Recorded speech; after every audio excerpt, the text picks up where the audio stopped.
ಶಿಕ್ಷಕರನ್ನು ನಾವು ಗೌರವಿಸಬೇಕು. ಶಿಕ್ಷಕರ ಹೇಳಿದ ಮಾತನ್ನು ಕೇಳಬೇಕು. ಅವರು ಕೊಟ್ಟಿರುವ ಹೋಮ್ವರ್ಕ್ಗಳನ್ನು ಮುಗಿಸಿಕೊಂಡು ಬರಬೇಕು.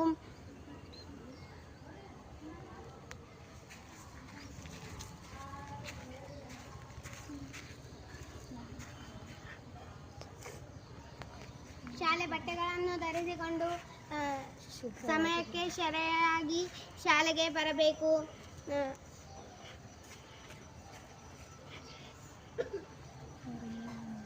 ಅವರು ಹೇಳಿದ ಮಾತುಗಳನ್ನು ಕೇಳಬೇಕು. ಅವರು ಮಾಡುವ ಪಾಠವನ್ನು ಗಮನವಿಟ್ಟುಕೊಂಡು ಕೇಳಬೇಕು. ಇವುಗಳನ್ನೆಲ್ಲ ನಾವು ಮಾಡಿದರೆ ಶಾಲೆಗಳನ್ನು ಬಿಡಬಾರದು.